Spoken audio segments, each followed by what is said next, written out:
Ready అయిపోయిందండి. సంగటికి బియ్యం కూడా ఉడికిపోయినాయి. కాసేపు ఉంటే పిండి వేసేయటమే.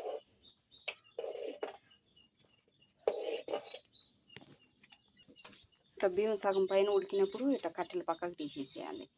ఎక్కువ మంట ఉండకూడదు, ఎందుకంటే పొంగిపోతుంది కాబట్టి. కలబెట్టుకుంటా ఉండాలి పొంగకుండా. కట్టెలు తీసేసి ఆ ఒక్క నీళ్ళ చెరువు కింద పెట్టేసింది. అది తెట్టుగట్టండి, ఆల్రెడీ నీళ్ళల్లో వేసి పెట్టింది. ఇక్కడ బియ్యం ఉడుకుతున్నాయి. బాగా ఉడికిపోయిందండి. ఎసురు కూడా బాగా దగ్గరికి వచ్చేసింది. ఇంకా పిండి వేసుకునేద్దాము. కట్టతో ఒకసారి కలిపెట్టేసి ఇంక పిండి వేసుకునేద్దామండి.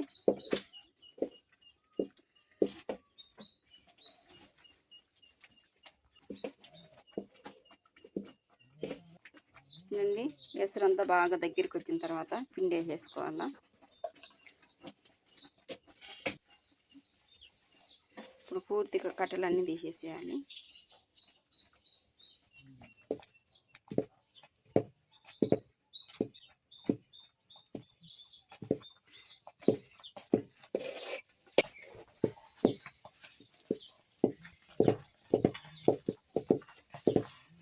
వేడి వేడి సంగటి ఎంతమందికి తినాలనిపిస్తుందండి.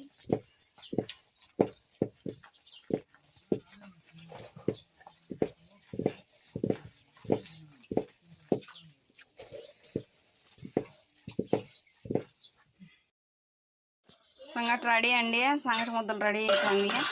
భాగాలు మా యొక్క సంగటి చేసిందంటే తలాకు ముద్ద కావాలనేసి వస్తాం.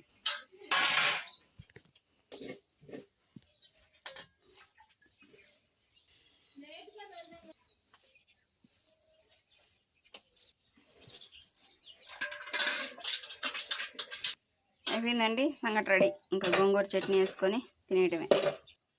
గోంగూర చట్నీ ఒక చిన్న పాప కదా.